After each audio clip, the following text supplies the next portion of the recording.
네, 안녕하세요. 패턴트 어널리틱스 앤 AI에 대해서 오늘 강의를 해보도록 하겠습니다. 아, 아마 앞에서 우리 얘기 많이 한 내용들인데 다시 한번 정리하는 관점에서 어, 내용을 작성을 했다고 보시면 될 것 같습니다. 우리 한 학기 동안 데이터 인텔리전스, 테크놀로지 인텔리전스, 뭐 휴먼 인텔리전스 이런 얘기들을 많이 썼던 것 같은데 데이터 인텔리전스라는 말이 테크놀로지 인텔리전스보다는 조금 큰 얘기가 되겠죠? 우리 이번 학기에 테크놀로지 인텔리전스 얘기를 하고 있는데 데이터 인텔리전스라는 거를 테크놀로지 데이터에 적용을 시켜서 인텔리전스 작업을 하자라는 게 TI이기 때문에 테크놀로지 인텔리전스라는 관점을 조금 더 세분화시켜 볼 필요가 있겠죠. 이노베이션 스트래티지 관점에서 보면 우리 데이터를 이용해서 혁신 전략을 어떻게 분석하고 또 그 전략을 세울 수 있을 것인가라는 섹터 수준에서, 그러니까 산업 수준이라고 봐야 되겠죠. 산업 수준에서 이런 인텔리전스 작업을 어떻게 할 것인가라는 게 여기에 나와 있는 내용들이라고 보면 되겠네요. 일단 우리가 기술 혁신을 얘기를 할 때 제일 먼저 보는 거는 소사이어티인 것 같아요. 사회를 어떻게 볼 것인가. 인더스트리보다는 더 위에 있는 개념이라고 볼 수가 있겠죠. 사람 사는 이런 공간에서 산업이라는 것들은 하나의 부분으로 얘기할 수 있기 때문에 전체 사회적인 트렌드가 어떻게 바뀌고 있는가라는 거는 굉장히 매크로한 개념이라고 볼 수가 있을 것 같아요. 그 매크로한 개념을 조금 더 산업 분석으로 내려오게 되면은 일종의 심텀, 여기 뭐 디지즈, 심텀, DNA 이렇게 써놨는데 약간의 비유적인 거라고 보면 되지 않을까 싶습니다. 그래서 산업에서는 어떤 심텀을 증상이 보인다라고 하면 그게 뭐에 의해서 그 증상이 나타났을까라는 걸 보는 게 디지즈가 될 거고, 인더스트리를 바꾸는 동인이 될 수 있는 것들은 테크놀로지라고 볼 수가 있겠고, 그 테크놀로지의 변화를 일으키는 자체는 인벤션이라고 볼 수가 있겠죠. 뭔가 발명을 하게 되면 그걸 바탕으로 해서 기술이 만들어지는 것이고, 디지즈와의 관계를 얘기할 때는 우리 DNA 자체가 어떻게 변했는가, 또 이것을 어떻게 바라볼 것인가라는 게 가장 밑단에 있는 수준에서의 데이터라고 얘기할 수 있을 것 같아요. 그래서 DNA라는 것을 기반으로 해서 디지즈를 분석하고 이 디지즈가 어떤 증상을 보이고 있는가라는 것들을 보는 게 심텀이라고 얘기할 수 있다면, 이런 인벤션과 테크놀로지, 인더스트리의 관계가 하이라키컬하게 만들어질 거고, 그거에 의해서 이제 소사이어티가 또 어떻게 변하느냐, 이거를 얘기를 해볼 수가 있지 않겠습니까? 그러면 우리가 이런 전체적인 레이어를 가지고 있다라고 했을 때 데이터 분석은 어디에 적용시킬 수 있을 것인가라는 얘기인 거죠. 그게 레이어 안에서 그리고 레이어 간에 분석을 하게 될 거고, 각각의 레이어, 소사이어티, 인더스트리, 테크놀로지, 또 인벤션 자체에서의 네트워크를 분석하게 되면 얘들이 전체적인 레이어 안에서의 구조가 어떻게 돼 있고 또 이게 어떻게 변하는가라는 것들을 분석할 수 있겠고, 또 레이어 간의 분석이다라고 하면 조금 더 우리는 이런 쪽에 더 관심이 있는 거죠. 기술이 어떻게 변했을 때 인더스트리 혹은 여기에 우리 뭐 제품 이런 것도 얘기가 될 수 있는데, 지금 이노베이션 스트래티지를 섹터 레벨에서 보는 거기 때문에 기술 로드맵에서 얘기하는 테크놀로지, 프로덕트, 마켓 이런 구조는 여기에서는 보이진 않았어요. 다만 테크놀로지가 어떤 인더스트리에 영향을 줄 수 있을 것인가라는 것들 보면 이런 기술들을 우리 조금 더 지원을 많이 해야 되겠구나, 이런 것들은 얘기해 볼 수가 있겠죠. 그래서 우리가 조금 더 관심을 많이 갖고 있는 거는 레이어 간의 관계가 어떻게 될 것인가, 어떤 기술이 어떤 산업에 영향을 많이 미치고 있는가, 이런 것들을 분석하는 게 조금 더 중요하게 우리가 바라보는 것이죠. 그래서 이런 걸 우리 뭐 컨커던스 매트릭스 같은 것들 만든다라고 얘기해요. 그러니까 테크놀로지하고 인더스트리하고 연결을 시켜주는 거죠. 그래서 테크놀로지 A가 있고 테크놀로지 B가 있고 테크놀로지 C가 있으면 이게 인더스트리 A하고 인더스트리 B 여기 어떻게 활용될 것인가 이런 것들을 그게 어느 나라죠? 캐나다였나? 어떤 특허청에서는 심사원이 특허가 출원됐으면 이 특허가 어떤 인더스트리에서 많이 쓰여질 것인가라는 것들을 하나하나 다 지정을 해놓은 데이터가 있다는 거죠. 그거를 분석해서 이런 게 이제 되게 많이 쌓이게 되다 보면은 또 확률 같은 것들 얘기할 수 있다라는 거예요. 그래서 TA라는 이런 분류가 어떤 인더스트리에 영향을 줄 수 있는 가능성이 확률이 어느 정도 있다. 이런 것들을 이런 데이터를 가지고 얘기를 해줄 수 있는 그런 데이터셋도 우리 존재를 하고 있습니다. 그런 걸 컨커던스 매트릭스라고 얘기를 하는데 어떤 게 이제 일치를 하느냐 T와 I가 어떻게 일치하고 있는가라는 컨커던스를 만들어주는 그런 매트릭스가 만들어져 있죠. 우리 찾아보면 있을 거예요. 그런 걸 가지고 정책과 전략을 수립하고 타당성 평가나 기술 가치 평가 이런 거를 우리 할 수 있겠다라는 거고 그러면 그 과정에서 우리의 데이터 분석과 또는 AI는 어떻게 적용시킬 수 있겠습니까? 라는 관점에서 모델링 시키고 데이터를 러닝 시키고 가지고 프리딕션 하는 요 과정에서 우리는 AI를 활용을 할 수 있겠다라는 겁니다. 그래서 우리의 적용하는 모델들을 어떻게 선정할 것인가 이게 NLP의 문제인지 아니면 뭐 다른 뭐 CNN이나 뭐 딥러닝이나 이런 쪽에 일반적인 모델링을 적용할 것인지 뭐 이런 것도 이제 정해서 데이터를 러닝 시키고 프리딕션을 이런 데이터 관점에 뭐 네트워크가 어떻게 진화될 것인가 이런 쪽에 프리딕션을 한다든지 아니면 각각의 노드가 비트윈 레이어 관점에서 각각의 위에 있는 또는 아래에 있는 레이어의 노드에 어느 영향을 줄 수 있을 것인가 이런 것들을 바라보는 게 섹터 레벨에서의 혁신 전략을 데이터를 활용해서 혹은 뭐 AI를 이용해서 하는 방식이다라고 정리할 수 있겠습니다. 그런데 우리가 또 생각을 해볼 수밖에 없는 것이 휴먼 인텔리전스라는 얘기들이에요. 항상 제가 이 수업 시간에도 몇 번 얘기를 하긴 했지만 인공지능으로 다 끝날 수 있을 것이냐 특히 기술 경영과 같이 전략을 다루는 또 기획을 다루는 이런 영역에서 데이터 인텔리전스로만 다 끝날 수 있을까 테크놀로지 인텔리전스라는 거는 데이터 인텔리전스라는 게 기반이 되기는 하겠지만 그 과정에서 휴먼 인텔리전스라는 것도 접목이 돼서 두 가지의 시너지를 이룰 수 있도록 만드는 게 최종 목적일 수밖에 없는 거죠.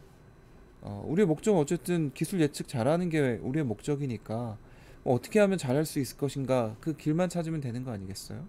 그게 데이터 인텔리전스 자체를 그것만 이용하는 것보다는 휴먼 인텔리전스를 어떤 방식으로 접목을 시킬 수 있을 것인가라는 이런 방향으로 가는 것이 우리한테 굉장히 필요한 내용이다라고 할 수 있겠습니다. 폼 레벨에서 스트래티직 로드맵을 그리는 과정에서는 워크샵을 많이 한다고 했어요. 여전히 유럽이나 미국에서는 데이터 분석을 해서 기술 로드맵을 그리려고 하는 그런 시도는 많이 있진 않다라는 거죠. 결국 사람들이 자신들의 경험과 지식을 가지고 이런 로드맵을 그리지 데이터 자체로 그게 가능하겠냐라는 의문을 제시한 사람들도 꽤 많이 있다라고 할 수 있겠죠. 그래서 캠브리지에서는 여전히 기술 로드맵을 그릴 때 사람들이 모여서 포스트잇을 가지고 각각의 그 단계마다 어떤 기술이나 혹은 뭐 시장 혹은 프로덕트가 가능할 것이냐라는 것들을 이렇게 의견을 모아서 진행을 하는 경우가 여전히 지금도 그렇게 하고 있다라는 거예요. 그러면 우리가 이제 고민을 좀 해봐야 되겠죠? 우리는 그럼 어떻게 할 건가? 이 휴먼 인텔리전스라는 것도 굉장히 중요하겠지만 데이터 인텔리전스가 할 수 있는 부분들도 분명히 있을 텐데 그 둘을 어떻게 조화롭게 만들어낼 수 있을 것이냐라는 게 우리가 계속 고민을 하고 있는 부분이라고 할 수 있겠죠. 그래서 이 과정을 진행을 할 때 휴먼 인텔리전스가 어디에 작용시킬 수 있을 것인가? 제일 많이 적용될 수 있는 게 아이디에이션일 것이다. 마켓 비즈니스 니즈가 무엇인지, 또 비즈니스 인바이러먼트의 변화가 어떤 게 있는지, 이런 것들을 파악해서 아이디어를 내는 거 사람이 하는 일이겠고요. 또 셀렉션, 아이디어가 여러 개가 있는데 이거 그룹핑 지어서 토픽으로 연결시켜 주는 거, 그리고 그 토픽들 중에 어떤 게 우선순위가 높을 것인가 라는 거를 선택해 주는 거, 이거 어떻게 할 건가? 지금까지 사람이 계속 해왔는데 그게 계속 맞는 것인지, 사람의 전문성이 되게 다 다를 텐데 그거를 우리 표준화 할 수 있는, 또는 개인의 감정이 들어가 있지 않은 아주 객관적인 평가를 할 수 있을 것인가 라는 거는 뭐 또 다른 문제일 수 있기 때문에, 데이터 인텔리전스와 휴먼 인텔리전스의 조화, 이게 어떻게 돼야 될 것인가 라는 것도 우리가 꼭 체크를 해봐야 될 내용들일 것 같아요. 플래닝, 계획, 사람이 더 잘할 수 있겠죠. 물론 경험 많고 또 지식 많고 또 똑똑한 사람들이 세상에 다 차여져 있다면은 플래닝을 사람의 인텔리전스를 기반으로 해서 하는 것이 뭐 좋겠죠. 그렇지만 그렇지 않은 경우도 굉장히 많기 때문에, 그러면 아주 표준적인 그런 계획을, 퀄리티를 확보할 수 있는 계획을 하려면 어떻게 해야 될 것인가? 제가 항상 컨설팅 그 지도를 할 때 하는 얘기가 컨설팅 방법론이라는 게 왜 있느냐? 컨설팅을 할 때 컨설턴트가 누가 나가느냐에 따라서 컨설팅 보고서의 퀄리티가 좌지우지 될 텐데, 그거의 편차를 좀 줄이기 위한 게 컨설팅 방법론이라고 얘기를 할 수 있다라는 거라면, 테크놀로지 인텔리전스에서도 데이터 인텔리전스 부분이 어디까지 들어갈 것이냐라는 관점에서 보면, 그런 최종 결과물의 편차는 아니고 편차를 줄이기 위해서 이런 데이터 분석이라는 게 기반이 되어야 된다라고 우리 강조를 할 수 있지 않을까 싶습니다.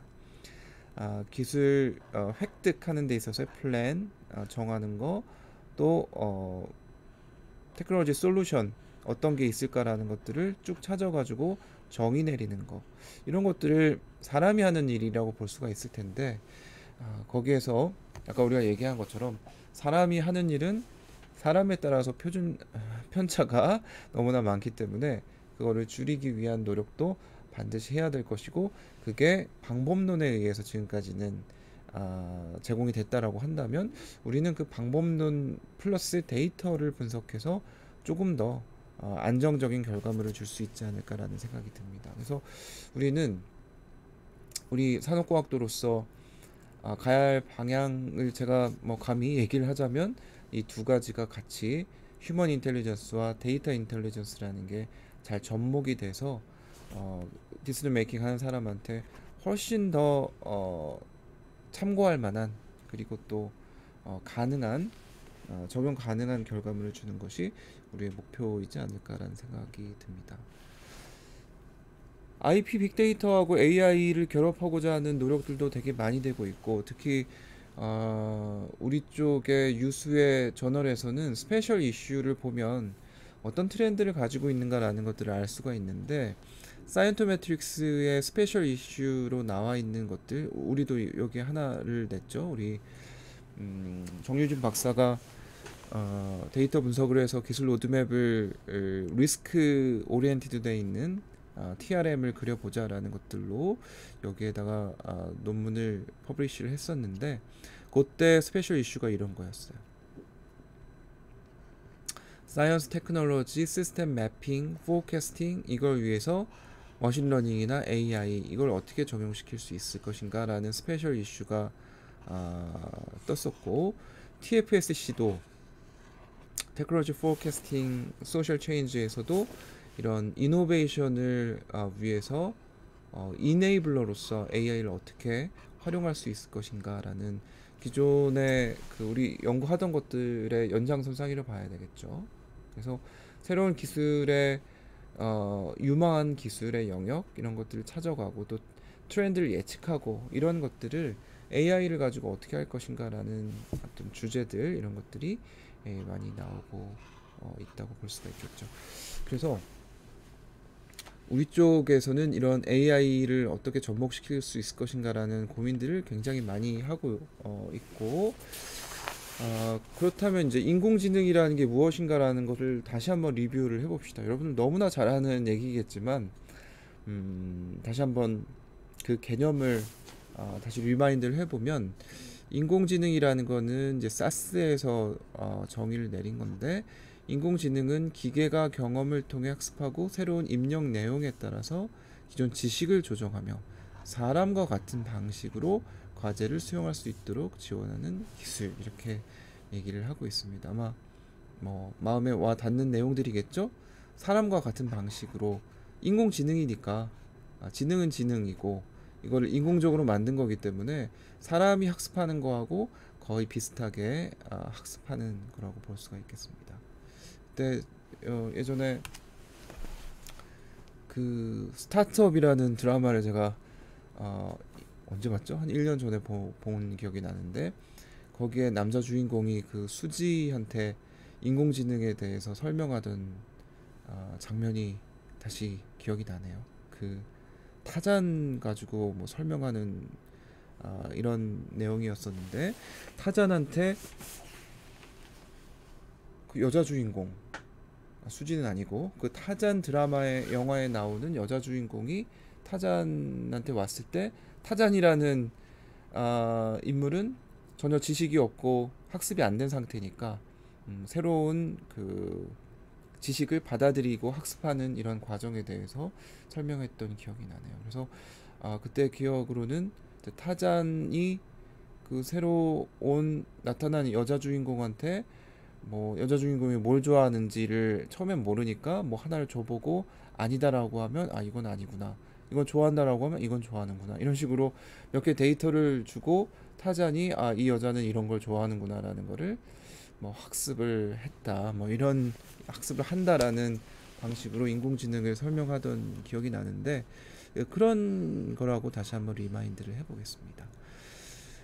가령 체스를 두는 컴퓨터나 또는 직접 운전을 하는 자동차, 자율주행차 이런 것들을 인공지능으로서 적용하는 이런 사례들이 많이 있고, 특히 딥러닝이나 자연어 처리에 의존을 하고 있다. 그래서 특히 우리는 테크놀로지 인텔리전스를 적용하는 관점에서 봤을 때는 자연어 처리라는 게 텍스트 마이닝이라는 것들을 많이 활용을 하고 있다는 거고, 최근에는 그것과 딥러닝을 조합을 해서 대량의 데이터를 처리해서 패턴을 인식하고 우리 쪽에서는 기술 경영의 여러 가지 주제들에 대해서 이런 컴퓨터를 이용해서 분석하고 예측하는 이런 업무를 수행을 하고 있습니다. 그렇다면 IP 쪽에서 연구가 이 인공지능을 이용해서 어떻게 확대될 수 있을 것인가라는 것들을 우리 얘기해 볼 수 있을 것 같은데, 기존의 정보들은 텍스트를 가지고 활용을 했겠죠.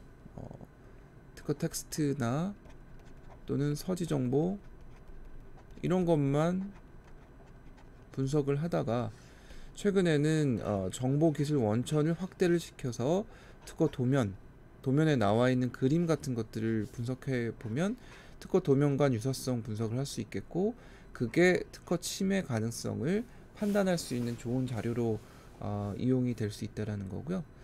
또 특허 도면을 이용해서 디자인 동향 같은 것들을 파악을 할 수 있고, 그걸 이용하면 기술 개발 아이디어들이 창출될 수 있도록 또 지원을 해줄 수 있겠구나라는 것들이 첫 번째 새로운 데이터 유형이자 또는 적용 방법이라고 볼 수가 있겠고, 또 기술 로드맵 이미지를 분석하게 되면 기술 로드맵 이미지에 있는 뭐 그림이나 또는 텍스트 분석해서 기술 간의 연관 관계나 또 기술 제품 서비스 전체 기술까지 연관 관계, 기술 개발 시점 이런 것들을 분석해낼 수 있는, 어쨌든 그림을 조금 이미지로 확대를 시킨 거죠. 그 이전에는 텍스트 자체나 또는 뭐 그걸 바탕으로 한 자연언어 처리가 주를 이뤘다라고 하면 새로운 시도는 이런 그림으로부터 어떤 정보를 읽고 적용시켜 볼 수 있을 것인가라는 연구가 확대되고 있다라는 관점이 되는 거고요.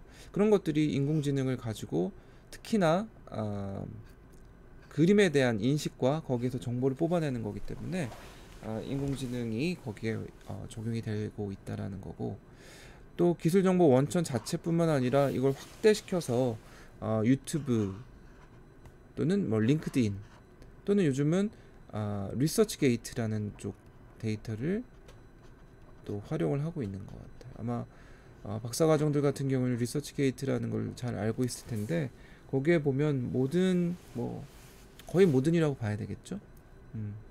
모든 연구자들이 어떤 연구를 하고 있는가라는 것들하고, 또 거기에 대해서 커멘트도 또 올릴 수 있고, 또 많은 사람들이 이 연구자는 어떤 전문성이 있다라는 것들을 또 정의를 해줄 수도 있고, 뭐 그런 연구자들만을 위한 네트워크, 소셜 네트워크 분석할 수 있도록 네트워크 서비스를 제공하고 있는 부분이어서, 유럽에서는 이런 데이터베이스를 어떻게 이용할 수 있을 것인가 되게 관심이 많이 있는 것 같아요.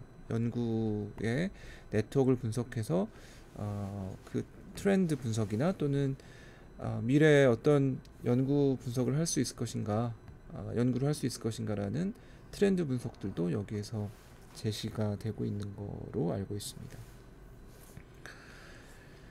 그래서 유튜브에서는 또 요즘은 텍스트나 이미지로만 해결되지 않고 동영상 데이터들이 많이 있으니까 텍스트 형태로 존재하던 정보가 아마도 동영상으로 제공될 가능성이 되게 높다. 그런 것 같아요. 기술에 대한 동영상들이 기술 트렌드 이런 것들을 분석하는 정보로 제공으로서 역할을 많이 하고 있기 때문에 이 데이터 어떻게 이용할 수 있을 것인지 되게 관심사에 있는 거죠. 동영상에 나와 있는 데이터를 이미지를 분석할 것인지, 아니면 거기 나오는 말소리 이런 것들을 가지고 텍스트를 분석할 것인지, 또는 그 밑에 있는 댓글을 분석할 것인지, 그런 것들도 되게 중요한 요소로 작용을 하고 있다라고 볼 수 있겠고, 링크드인에서의 기술 이슈 토의들도 이슈들을 웹 크롤링을 해와서 거기서 긍정, 부정 이런 오피니언 마이닝을 적용을 하게 되면은 이런 기술에 대해서 사람들이 어떤 의견을 가지고 있는가라는 것들을 정보를 추출해서 분석을 해볼 수가 있습니다. 분석 방법론 관점에서도 보면은 특허의 인용 횟수 예측하는데 인공지능 분석을 많이 하고 있는 것 같아요. 그래서 과거 패턴들을 다 입력을 해놓고 이제 수치를 내뱉게 하는 이런 모델링이 가능할 수 있겠죠. 그래서 싱글 포인트 프리딕션이라는 거는 결국 이 특허가 인용 횟수가 몇 개가 될 것인가라는 것들을 기존 데이터들을 쭉 집어넣고, 뭐 텍스트 데이터도 집어넣고 서지 사항에 대한 데이터도 입력을 시켜서 얘네들이 각각 특허가 몇 번 인용이 되었는가라는 것들을 보게 되면 새로운 데이터를 집어넣어서 인용 횟수가 어떻게 될 것인가라는 것들을 예측을 해볼 수가 있겠죠. 그리고 미래 융합 기술 분야 이런 매트릭스 형태로 패턴을 분석하게 되면 어떤 분야와 어떤 분야가 융합이 될 수 있을 것이다라는 이런 패턴들을 얘기해 줄 수 있는 거라고 볼 수 있겠고, 시멘틱 어널리시스 우리 얘기를 했습니다. 많이 분석한 거고, 이런 것도 인공지능을 가지고 NLP니까 그죠? 자연언어 처리를 통해서 학습을 시키고 거기에서 SAO 분석을 하고 시멘틱 어널리시스를 할 수 있도록 만들어주게 된다는 거고, 토픽 모델링도 뭐 머신러닝의 일부분이라고 얘기 할 수 있겠죠. 그래서 우리 많이 쓰여지는 LDA나 이런 분석들이 토픽 모델링에 활용되는 머신러닝 방법이라고 볼 수가 있어요. 그래서 이런 데이터 분석들이 뭐 얘네들은 뭐 혁신 DB를 특허만 분석할 게 아니고 다른 뭐 산업 DB 같은 거나 기업 DB를 연결시키자라는 얘기고, 또 서술이나 기술 내용 분석 이외에 도면 같은 것들도 분석하게 되면 이미징 처리를 통해서 유사한 내용들이 다 분석이 될 수가 있을 것이고, 그런 영역들이 계속 특허 DB만 분석하는 것보다는 혁신 DB로 확대를 하고 있다라는 거, 또 텍스트 분석만 하다가 이미지 분석까지를 영역을 확대하고 있다라는 이런 내용으로 볼 수 있겠습니다. 그래서 다른 쪽에서 활용되고 있는 여러 가지 방법들을 가지고 기술 분석하는 데 있어서 어떤 인사이트를 얻을 수 있을 것인가라는 것들을 계속 고민을 해보고 있다라는 거죠. 데이터 원천의 확대 관점에서 좀 전에 우리가 얘기한 것처럼 이미지와 텍스트를 같이 분석하는 거, 여기에 특허 도면 자체에서는 텍스트뿐만 아니라 이미지가 있기 때문에 도면 유사도 같은 것들을 분석할 수 있다는 거고요. 기술 로드맵은 여기에 역시 그림 자체와 또 텍스트와 연계, 관계, 이런 화살표 같은 것들로 다 분석이 되어 있기 때문에 기술 개발 계획이 앞으로 어떻게 될 것인가, 또 연관관계는 어떤 연관관계를 지니고 있는가라는 것들을 다량의 데이터를 분석해서 로드맵을 그릴 수 있겠다라는 거고요. 또 뉴스 같은 경우에는 영상과 음성이 있으니까 이런 뉴스에 대한 텍스트들을 분석해서 기술이나 기업의 동향, 그것들이 또 미래에 어떻게 될 것인가를 예측할 수 있도록 얘기해 줄 수 있을 겁니다. 그 키스텝에서 우리 연구실에 의뢰를 해서 또 우리가 진행하게 될 내용들에도 그런 부분들이 좀 있죠. 그래서 언론사에서 기고문이나 뉴스나 이런 데에 어떤 기술이 많이 언급이 되고 있는가, 또 그 기술들이 다른 산업에 어떻게 파급 효과를 지니고 있을 것인가, 이런 것들을 분석할 수 있도록 하는 것들이 바로 데이터 분석, AI나 또는 머신러닝이 커버하고 있는 내용들이라고 볼 수 있겠고요. 또 유튜브에서도 동영상을 보면 최근에는 굉장히 좋은 퀄리티의 동영상들이 많이 올라와 있기 때문에 그런 예측이나 동향 분석 같은 것들을 하기 위해서 적용을 해보고 있다는 거고, 링크드인 같은 경우에도 전문가 의견, 오피니언 마이닝을 통해서 분석을 많이 진행을 하고 있습니다. 그래서 특히 우리는 비정형 데이터를 활용을 하고 있는데, 이런 비정형 데이터를 많이 이용해서 기술 인텔리전스 분석하는 이런 알고리즘들을 개발을 하고 있고, 영상, 이미지, 음성, 텍스트 이런 다양한 데이터 소스로부터 최종적으로 시각화나 AI 기반 예측을 할 수 있도록 연구들이 계속 진행이 되고 있는 거죠. 걔네들을 조금 정리를 해본 건데, 얘네들은 이제 2018년도에 나온 논문이고요. 이 캠브리지에 있는 프랭크 티체, 뭐라고 읽어야 될지 모르겠네요. 이 사람이 정리를 했어요. 월드 페이턴트 인포메이션이라는 저널에 페이퍼를 낸 건데, 한번 뭐 정리가 좀 잘 돼 있는 것 같아서 제가 갖고 와봤습니다. 특허 분석할 때 어떤 메소드들이 이용이 되고 있는가라는 관점에서 보면, 일단 Artificial Neural Network 관점에서 알고리즘들 이런 것들을 이용하고 있다라는 거예요. 그죠? 우리 많이 알고 있는 백프로포게이션 러닝부터 시작해서 뭐 거번 뉴먼 클러스터링 알고리즘 이런 것들도 이쪽에서 이용을 하고 있다는 거고요. 그래서 특허 애널리틱스에서는 되게 여러 가지 AI 기법들을 많이 이용하고자 하는데, 그 중에 뭐 이런 ANN이나 클러스터링, 이거는 뭐 AI 기법이라기보다는 그냥 일반적인 기법이 또 같이 포함이 되어 있습니다.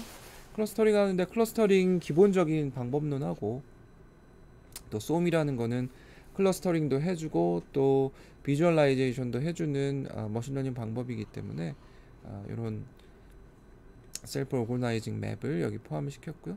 또 최근에는 딥러닝 많이 얘기되고 있으니까 특히 강화학습 같은 것들을 분석해 보게 되면 훨씬 그 뉴럴 네트워크보다는 그 NLP 같은 쪽에서는 퍼포먼스를 조금 더 보일 수 있는 그런 방법이라고 볼 수 있겠고, 뭐 앙상블 또 디스전 트리 이런 것들 클래시피케이션을 위해서 이용을 하고 있다는 거고요. 또 디멘저널리티 리덕션 관점에서 보면 결국은 뭐 LDA 같은 것들이 그룹핑을 하는 거다라고 볼 수 있을 테니까, 여러 가지 키워드들이 어떤 토픽으로 묶여질 수 있을 것인가 라는 관점에서 보면은 이런 그 LDA가 아니네요. 얘들은 그 LDA는 뒤쪽에 있나? 그 얘들은 여기에 statistical probabilistic modeling에 들어가 있는 거고, 여기 우리가 조금 구분을 해줘야 되겠네요. LDA가 디멘전을 조금 더 낮추는 관점에서 사용되는 linear discriminant analysis, 그리고 뭐 MDS 방법, 이런 것들이 다 차원 축소하는 방법들이기 때문에 PCA도 전통적인 그런 방법이라고 볼 수 있겠고요. 그래서 우리가 이용하고 있는 데이터들의 디멘전이 워낙 크다 보니까 얘네들을 조금 줄이자라는 관점이 되는 거고요. PCA나 MDS 같은 경우에는 디멘전을 뭐 한 개나 두 개, 세 개 뭐 이런 식으로 여러 개의 디멘전이 있는 것들을 몇 개 주요한 디멘전으로 줄이는 방식으로 디멘저널티 리덕션을 특허 분석할 때 많이 이용을 하게 됩니다. 왜냐하면 뭐 특허가 키워드 벡터들이 너무 길기 때문에 걔네들을 다 가져가면은 분석이 조금 정확하게 안 나올 수도 있고, 그래서 얘들 디멘저널티 리덕션을 하게 되면은 비주얼라이제이션도 또 할 수 있고, 또 분석이 그 키워드 벡터 같은 경우에는 되게 스팔스한 게 많기 때문에 0으로 표시되는 게 되게 많으니까, 그런 경우에는 이런 비주얼라이제이션 메소돌로지가 좀 퍼포먼스가 낮은 경우도 꽤 많이 있죠. 그래서 얘네들을 몇 개의 PC로 줄이게 돼서 벡터를 만들게 되면 이런 식으로 0으로 들어가는 것들이 좀 줄어들기 때문에 분석의 어떤 활용성 이런 것들을 높이기 위해서 이런 차원 축소 같은 것들을 하고 있고요. 리그레션, 또 좀 전에 우리가 얘기한 히든 마코브 체인도 이건 프로바빌리스틱을 이용해서 패턴 같은 것들 찾으려고 하는 방법론이라고 볼 수 있겠어요. 이것도 마코브 체인을 이용하는데 이런 거죠. 얘들도 뭐 머신러닝 방법이라고 볼 수 있겠어요. 예전에 제가 연구했던 것 중에 특허의 그 출현 패턴들을 뭐 이런 게 있고 뭐 이런 게 있고 뭐 이런 거 이런 식으로 패턴이 바뀌어지는 게 있지 않겠어요? 그래서 얘네들을 특허 출원 패턴들을 그룹핑을 지어가지고 이런 패턴에 있는 애들, 이런 패턴에 있는 애들, 이런 패턴에 있는 애들, 이런 식으로 클러스터를 몇 개를 만들었어요. 패턴들 클러스터를 만드는 방식으로 HMM을 활용을 했었습니다. 그래서 HMM은 되게 여러 가지 그 쓰임새가 있는데, 이런 패턴을 찾는 데 있어서 시계열 정보들이 있을 때 패턴을 클러스터링을 하기 위한 목적으로 이용도 하게 돼 있고요.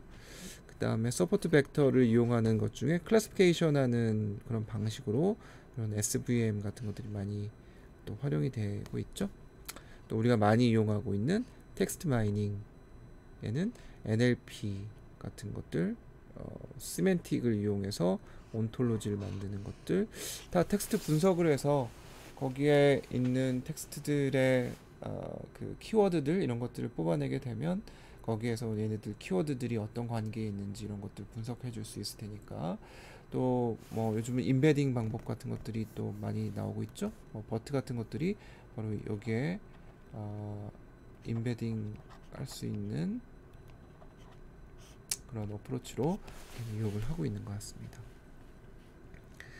그래서 패턴트 어널리틱스에서는 이런 전체적인 어프로치를 활용을 하고 있다는 거고, 그게 어디에 이용이 될 수 있을까? 특허 데이터를 활용해서 AI를 적용시켜주면 이용될 수 있는 분야들이 날리지 매니지먼트, 테크놀로지 매니지먼트, 또 인텔렉츄얼 프로퍼티의 경제적 가치를 분석하는데 많이 활용을 하고 있고, 또 인포메이션을 뽑아내는 관점, 또 관리를 조금 더 효율적으로 효과적으로 하는 관점, 이런 것들로 AI를 이용을 하고 있다라는 얘기인 거죠.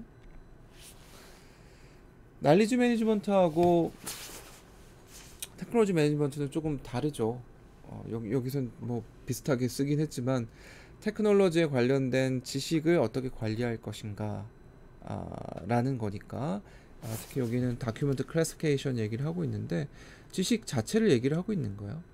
여기에 이제 우리는 테크놀로지 다큐멘트를 활용해서 전략을 세우고 예측을 하고 하는 거는 테크놀로지 매니지먼트에 AI를 어떻게 적용시킬 것인가 라는 얘기가 되겠지만, 여기는 그 이전에 아, 우리가 가지고 있는 테크놀로지에 대한 지식을 어떻게 관리할 것인가 라는데 AI가 활용이 된다는 거고, 다큐먼트를 자동적으로 클래시피케이션하는 방식으로 혹은 서칭하는 관점에서 뉴럴 네트워크 테크놀로지를 이용해서 이런 다큐먼트 서치하는 이런 방법을 우리 구글에서 하고 있는 것들이겠죠.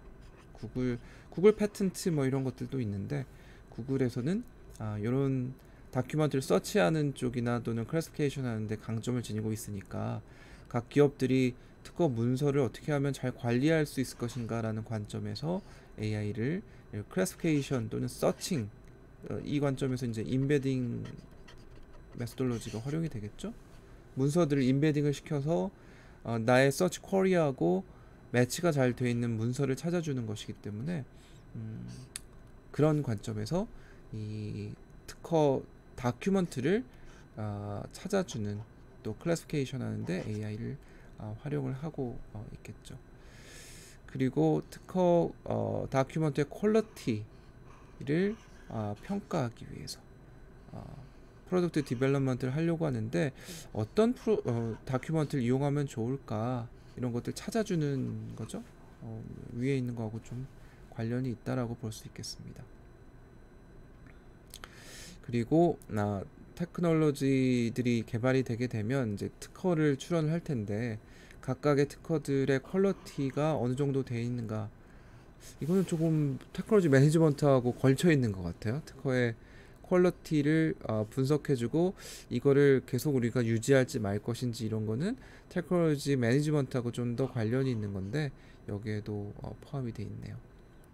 그래서 특허의 퀄리티가 얼마나 높은가라는 것들을 뭐 SOM 같은 거나 또는 PCA, 서포트 벡터 머신 이런 걸로 그룹핑을 한다든지, 혹은 뭐 클래시피케이션을 해서 얘들 퀄리티는 높다 낮다라는 것들을 자동 분류를 해주는 이런 것으로 우리 AI를 활용을 할 수가 있겠고, 또 뭐 우리가 출원을 했을 때 이거는 뭐 심사자라고 해야 될까? 심사자, 특허에 대한 심사자 혹은 뭐 변리사들이 이용할 수 있는 거로 볼 수가 있겠죠. 그래서 패턴터빌리티를 계산해주는, 이게 특허로 출원이 돼서 등록이 될 수 있을까? 이런 것들을 분석해주기 위한 어떤 시스템을 갖추고 있으면, 우리 연구소에서 지금 이제 장혜진 박사과정이 하고 있는 것들이 바로 뭐 노블티를 측정해준다, 뭐 이런 것들을 머신러닝을 가지고 해결하고 있으니까 그런 것들이 여기에 이용이 될 수 있을 거다라는 거죠. 기술 경영 관점에서 보면은 앞에 사실 날리지 매니지먼트에 있는 뒤쪽에 있는 거하고 조금 겹치는 거라고 볼 수 있겠는데, 글쎄요, 우리 날리지 매니지먼트는 특허나 또는 기술에 대한 데이터 자체를 어떻게 관리하는가라는 측면을 조금 초점을 맞추는 게 좋을 것 같아요. 그래서 특허 관리 또는 특허의 서치, 이런 관점에서 AI를 이용할 수 있겠다라는 거고, 기술 경영 관점에서 보면은 테크놀로지 임팩트 분석하는 거를 조금 더 명확하게 하기 위한, 이 기술이 개발이 됐을 때 어느 정도 파급 효과가 있을 것인가라는 거를 크로스 임팩트 어널리시스 같은 것들로 분석을 해볼 수가 있겠죠. 그래서 이런 크로스 임팩트 어널리시스도 우리 머신러닝 방법을 통해서 이런 어느 정도의 파급 효과가 있을 것인가라는 것들을 분석해 줄 수 있을 거고요. 그게 또 특허에만 적용될 게 아니고 아티클, 페이퍼 이런 것들까지 확장을 시켜서 기술 개발할 때 이런 여러 가지 기술에 관련된 데이터를 분석해서 이 트렌드를 제시해 줄 수 있는 이런 영역으로 확장이 되고 있다라는 거고요. 물론 이제 방법론은 앞에서 얘기한 여러 가지 방법론을 어떤 게 더 적용될 수 있을 것인가라는 것들을 봐야 되겠죠.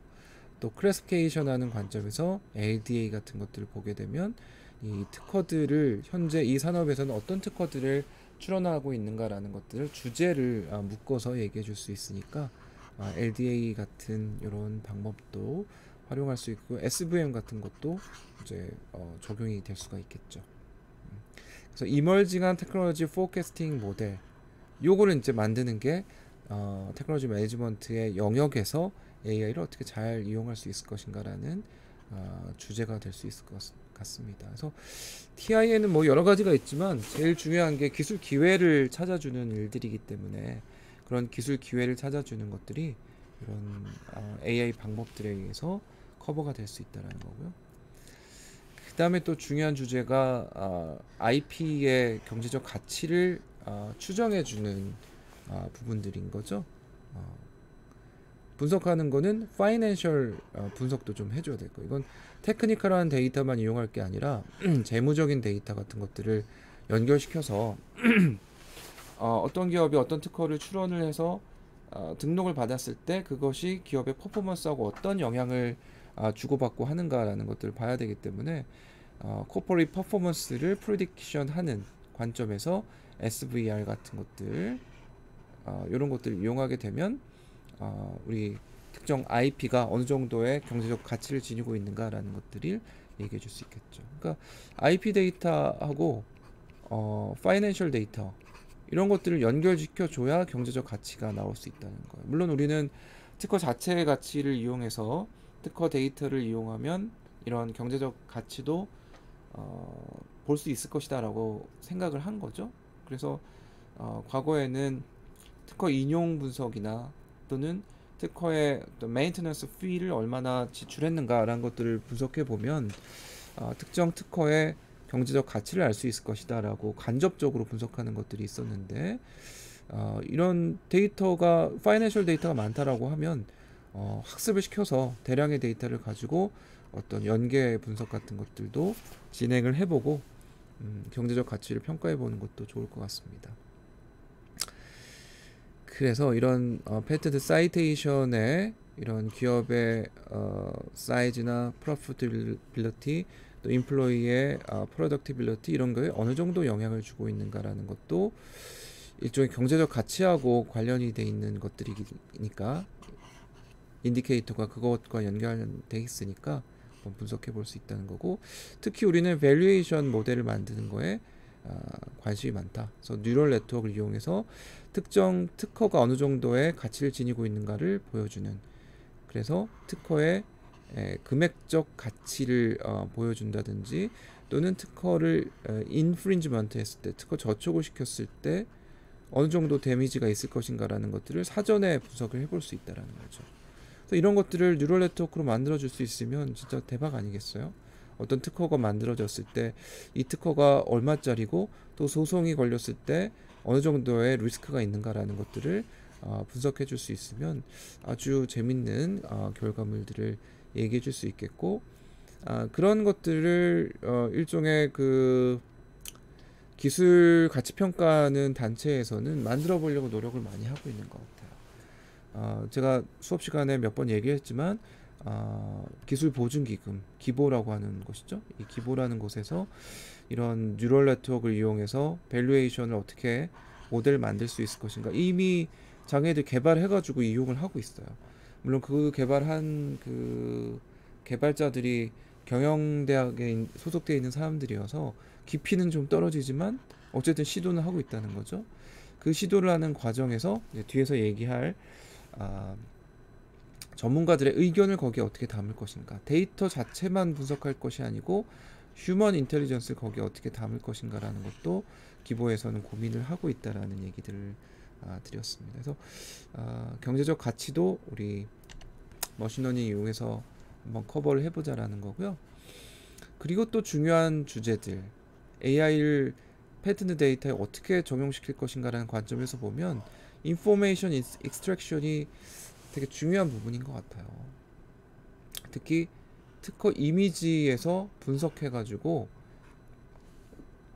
특허들의 컨셉 인포메이션을 자동적으로 뽑아내는 이런 방법들, 아까 우리가 얘기했던 것처럼 기본은 텍스트에서 정보를 뽑아내는 것이지만 최근에는 이미지 분석해서 거기에서 기술에 대한 내용을 어떻게 뽑아낼 수 있을 것인가 라는 것들이 바로 특허의 그 검색 과정에서 이 서처가 정보를 조금 더 다양한 정보를 받고 또 되게 리서치하는 데 있어서 significant한 그런 정보를 이용할 수 있다는 관점에서 요 이미지 데이터를 어떻게 활용할 수 있을 것인가, extraction에서 활용할 수 있을 것인가라는 게 되게 챌린징한 주제인 것 같아요. 아마 우리 연구실에서도 이미지를 가지고 검색하는 쪽, 이런 쪽 연구를 진행을 했었던 것 같은데 쉽지 않은 내용들인 것 같습니다. 그래서 이런 패턴드 피겨를 어떻게 레코그니션 할 것인가라는 알고리즘들을 되게 많은 사람들이 제안을 하고 있다.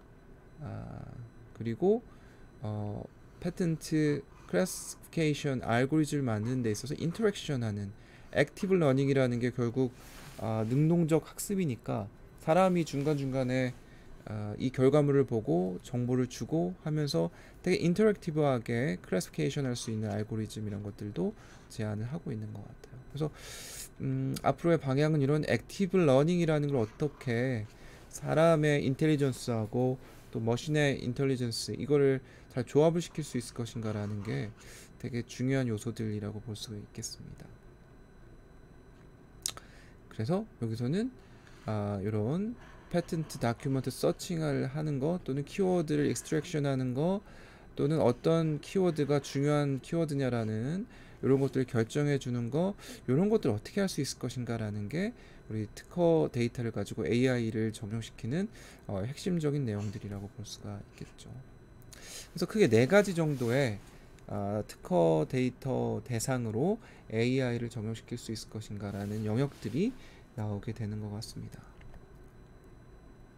조금 전에 우리가 얘기한 것처럼 그럼 특허 어널리틱스가 어떤 방향으로 갈 것인가, 이 AI를 적용시켰을 때 어디로 갈 것인가 라는 관점에서 보면 중요한 부분인 것 같아요. 특허 정보와 전문가 평가, 능동 학습, 그리고 준지도 학습이라는 2가지 개념이 들어가 있어요. 왜냐하면 우리의 데이터는 굉장히 많은 부분이 이런 세미 슈퍼바이즈 러닝을 해야 되는 부분이라고 보는 거죠. 왜냐하면 유망 기술 또 비유망 기술에 대한 데이터 포인트가 그렇게 많지가 않기 때문에 이런 옆에 있는 기술들, 이미 라벨을 가지고 있지 않은 이런 기술들을 세미 슈퍼바이즈 러닝을 통해서 훨씬 더 퍼포먼스를 높이고자 하는 것들이 우리가 많이 하고 있는 거고, 첫 번째는 그래서 준지도 학습이 적용이 돼야 된다라는, 그래서 어떻게 하면 얘들 퍼포먼스를 높일 수 있을 것인가, 특히 언레이블드 포인트가 많은 우리의 데이터 특성상 이거를 준지도 학습을 어떻게 적용시킬 수 있을 것인가라는 게 중요한 포인트가 될 수 있을 것이고,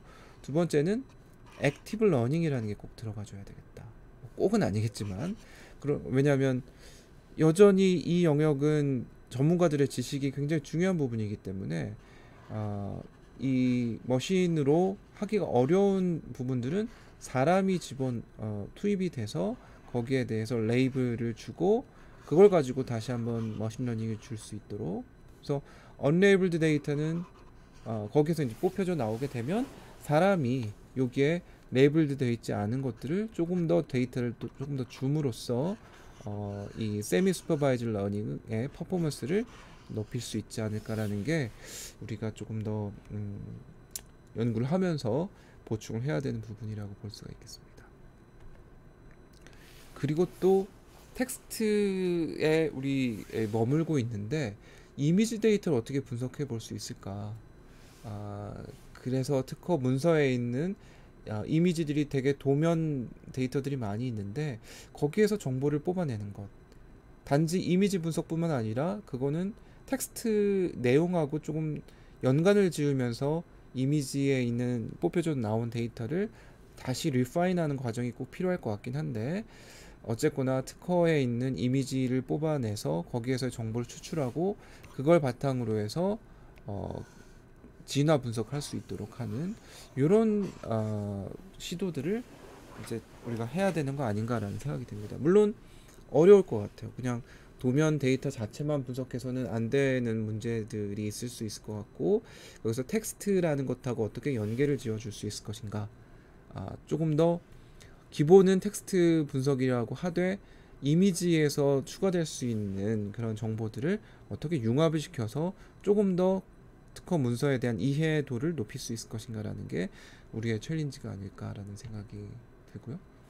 또 XAI라는 관점도 고민을 해봐야 되는 부분인 것 같아요. 우리 연구실에서 요즘 그 장혜진 박사과정이 하고 있는 게 바로 이런 얘기들인데, 특허의 노블티 분석할 때 이 특허가 되게 신규성이 높으냐라는 것들 분석할 때 트랜스포머 모델을 이용해서 노블티 클래시피케이션을 지금 수행 중인데, 특허 문서가 있으면은 기존에 이제 이 문서가 있을 거고, 내가 분석하고자 하는 문서가 있으면 기존의 문서들하고 내가 출원하고자 하는 문서하고 어느 정도 비슷한가, 노블티가 어느 정도 있는가라는 것들을 제시해 줄 수만 있다면은, 그걸 가지고 뭐 변리사나 또는 심사관이 이거는 특허를 받을 수 없다, 있다, 이런 것들을 평가해 줄 수 있을 테니까, 이런 데이터를 가지고 노블티 클래시피케이션 모델을 만들어서 데이터를 어떤 클레임이 있는지, 또 어떤 텍스트들이 있는지, SAO는 또 어떤 게 있는지, 특허 문서에 있는 데이터를 쭉 발라내서 러닝을 시키고 노블티가 높은지 낮은지 이런 것들을 제시한 다음에, 그렇다면 그 노블티가 낮다라고 하면 무엇 때문에 낮았는가라는 피처를 제시해 준다는 거죠.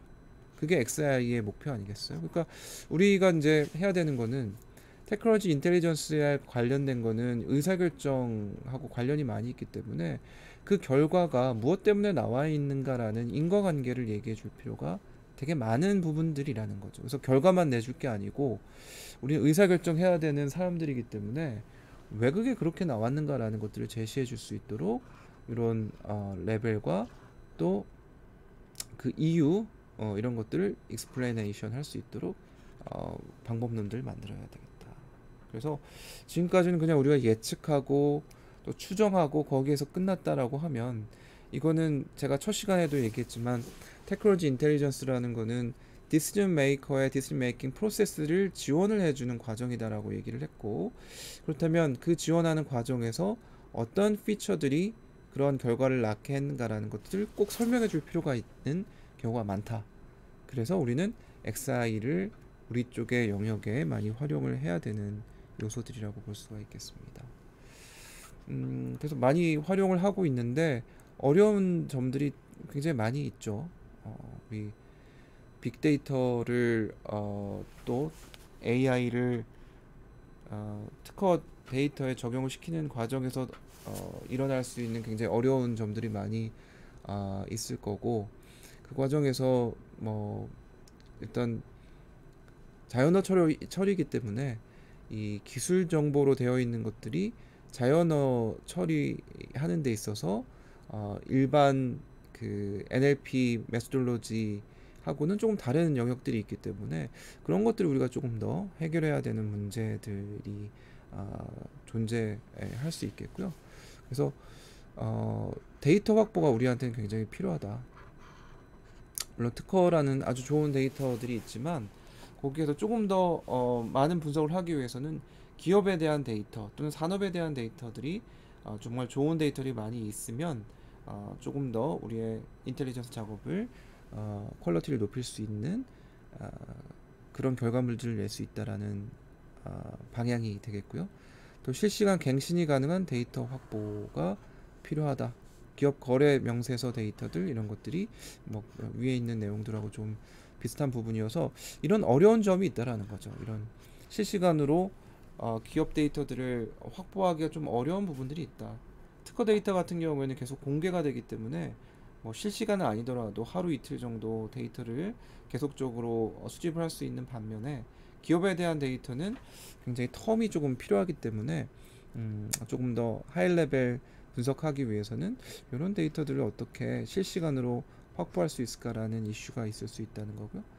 또 여전히 수작업이 필요한 경우들이 많고 전문가들의 평가가 필요한 경우가 많다. 그래서 이거는 뭐 어려움이라기보다는 우리의 도전이라고 볼 수 있을 것 같아요. 전문가들의 평가가 필요하고 전문가들의 지식이 필요한 부분이기 때문에 이거를 우리의 그 데이터 분석 과정에서 중간중간에 어떻게 피드백을 집어넣고 학습을 시킬 수 있을 것인가라는 이런 요소들은 우리한테 굉장히 중요한 부분이 아닐까라는 생각이 듭니다. 그래서 우리는 일반적으로 뭐 이미지를 생성하고 하는 저쪽 AI 분야의 정통한 그런 쪽에서 하는 것하고는 조금 더 한 단계 나아가서 의사결정을 지원하는 이런 일들을 하기 때문에 분명히 오리지널 AI나 머신러닝을 알고리즘을 적용하고 개발하는 쪽하고는 거리가 좀 있을 것 같아요. 그러면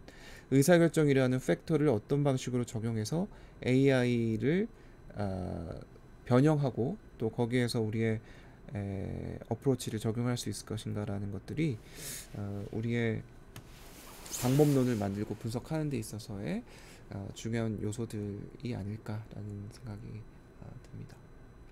네. 오늘 준비한 거는 여기까지 진행을 해보도록 하겠습니다. 물론 AI 관점에서 우리 패턴트 어널리틱스 하는 데에서는 여러 가지 논의들이 제시가 될 수 있을 것 같은데 오늘은 이 정도로 해서 여러분들의 이해를 돕고자 합니다. 네, 수고했습니다.